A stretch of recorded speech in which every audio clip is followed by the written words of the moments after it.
Hello friends, welcome back to my YouTube channel and welcome to another holiday countdown tutorial. In this video, we are going to make a super classic, old school, kind of traditional vintage feeling tumbler. We're going to use some vinyl from the recent Christmas vinyl pack with Flynn Sisters Supply Shop. We're going to pair it with some BAMF tree line decals, and we're just going to make a really simple, classic, this just gives me like Christmas feelings. I don't know. I hope you guys enjoy this video. Of course, let me know what you think down below in the comments. If you like the video, make sure you give it a thumbs up as well. And don't forget to subscribe to my channel if you are not already so you don't miss any of my upcoming videos. We are in the heat of the holiday countdown and I hope you guys are enjoying it so far. Okay, that's it. Let's go.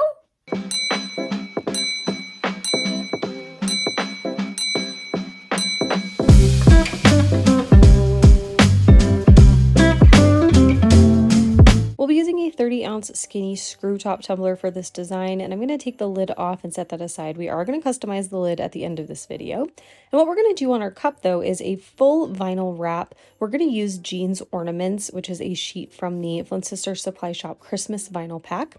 And we're also going to pair it with this tree line silhouette sticker cal sheet wrap from BAMF Custom Creations. So starting with our vinyl wrap here, we're going to do a full wrap on the tumbler. So I'm going to cut my vinyl down to size, so we'll have a little extra strip from the top of our tumbler, and we're going to use that later. So you want to cut that piece off and then set it aside and save it. We are going to use it at the end. So what I'm going to do is take my Sharpie and draw a straight line on my cup using my cup cradle from CamiPaige Boutique. That's going to help us get a really nice wrap on our cup. And this is a kind of straight edge pattern, I guess, like because of the way the collage is set up. It should be really easy to get a nice straight seam on here. So I'm going to place my vinyl, and you can see I'm placing it a little bit higher than the bottom edge of our tumbler because we're going to use that tree line wrap. We don't need to bring the vinyl all the way down to the bottom, so you just want to leave maybe half an inch to an inch up on the bottom of your tumbler. So I'm going to wrap my cup using my Bowen squeegee. This is a really extra large squeegee and it's the best thing of all time. So I'm going to just wrap the vinyl all the way around my tumbler, and I ended up not even trimming off the excess. You can if you want to, but because of the way the pattern is, you literally could not see the seam. Everything blended really nicely, and I didn't want to risk messing that up by trying to cut the seam away or cut off the excess. So I just left it. Totally up to you though. You can do whatever you want to do. I'm going to cut off the excess vinyl from the top rim. I did use my heat gun a little bit just to help kind of loosen that vinyl up, make it a little bit more elastic, I guess. And then I cut the excess off and then cut away even more excess with my knife at about a 45-degree angle to get that slight little line of stainless steel that's going to form our seal with our epoxy later.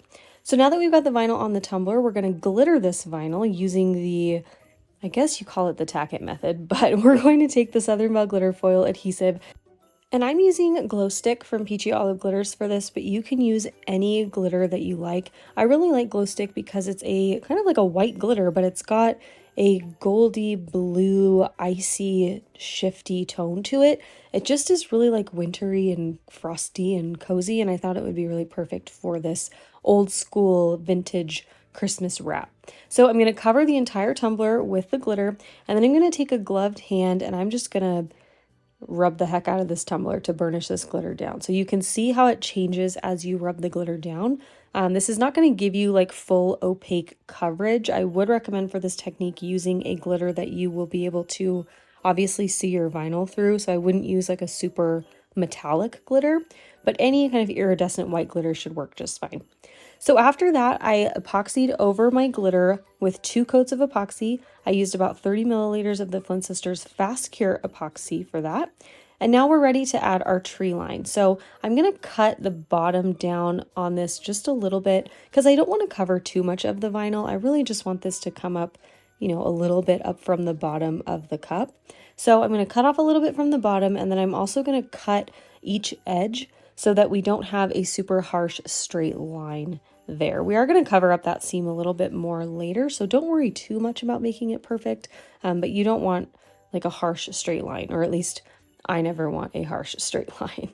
So once I've got that all trimmed down, I'm going to line it up. And again, I'm going to bring it up from the bottom of my tumbler just a little bit because I don't want to deal with bubbling or lifting or crinkling or anything down around that bottom rim. So I'm going to secure one end of the vinyl down with my painter's tape. And we're essentially treating this like a half vinyl wrap that you would do with just regular like opaque pattern vinyl. So I'm going to line it up, make sure everything lines up straight, and then I'm going to take my squeegee and I'm just going to push this sticker cal onto my tumbler. I'm really taking my time here, going slowly, making sure that I don't have any wrinkles or bumps or anything in the wrap. And then once I get to the end, I am going to cut off the excess here using my signature wacky line cutting method, again, just to conceal that seam a little bit more. And then I'm going to take some black paint and I'm going to paint the bottom of my tumbler and then also that little stainless area that's coming up from the bottom of the cup. Now, don't worry about making this perfect because we are going to place something over this. We really just want to get the bottom covered and make sure that we don't have any stainless showing. But don't worry about making that top portion perfect. You just want to make sure that everything's covered in black. So after that dried, I added another coat of epoxy over that. That coat was about 25 milliliters as well. And now I'm going to go in with my final tree line layer. So I found this SVG on Creative Fabrica and I cut it out of my just regular plain old black vinyl.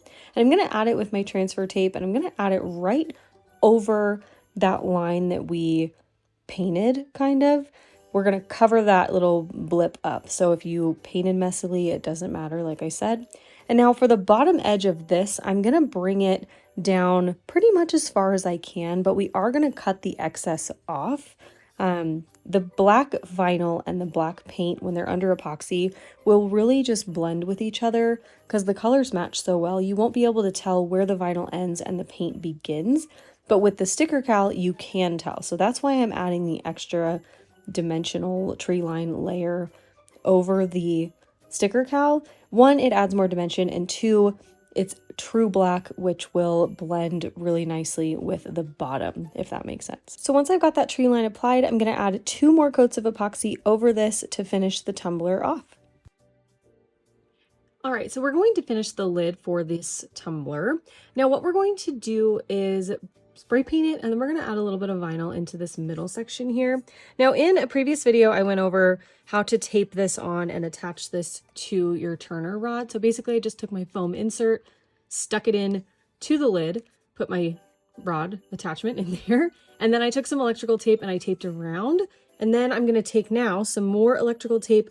You can see this little black piece here. It's kind of hard to differentiate from the electrical tape, but there's a little black lip right here. And I'm going to place my tape right over that so that when we paint, we're only painting the stainless part of the lid. And I'm going to do that exact same thing with my tape so that we can cover up this middle portion. That's where the straw goes.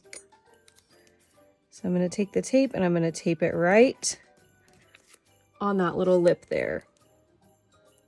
And if you go a little bit over onto your stainless, it's not the end of the world. It will be totally okay. Just be as careful and as precise as you can be. If you want to go over it a couple times, you can. I always like to just to like reinforce it a little bit. And if you get epoxy on this plastic part, it's fine. It's not the end of the world. Everything will be okay. We are painting the lid black, so it's going to blend in really fine if you have a little bit of overlap. No big deal. And I'm going to fold over the edge of my tape so that when I epoxy over it, I'm going to remove this piece of tape so that we don't cure the epoxy and the tape, together onto the lid. And then I'm going to take a little piece of tape again here. I'm going to put it over the straw hole. And then I'm going to take my craft knife, which definitely needs to be replaced. And I'm going to cut a circle out. Doesn't need to be perfect.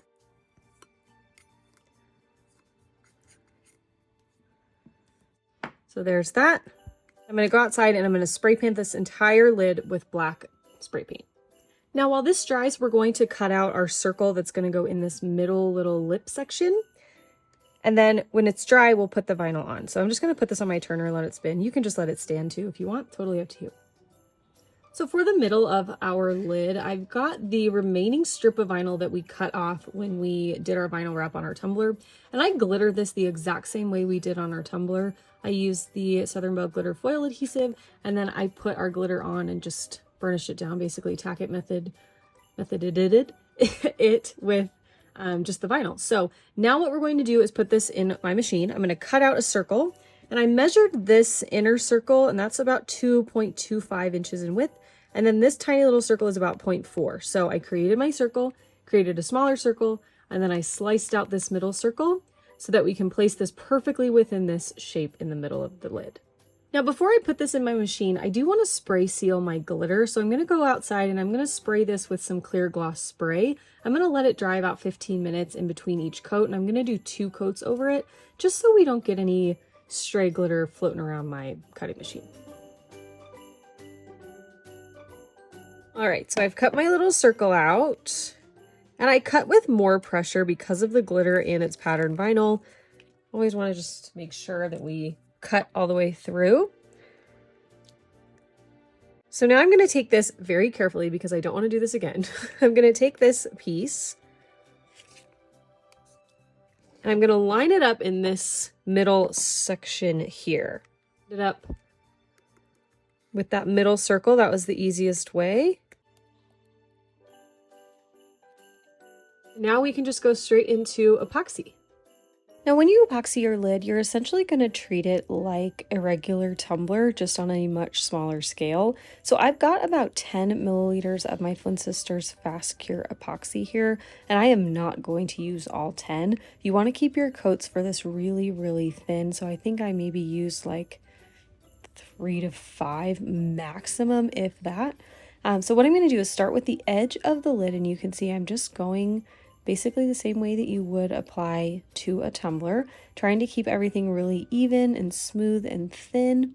And then I'm going to move into the top portion of the lid. Now, when you're doing this, you want to be really careful to avoid that middle hole. You don't want any epoxy to get in there because, again, that's where your straw will go.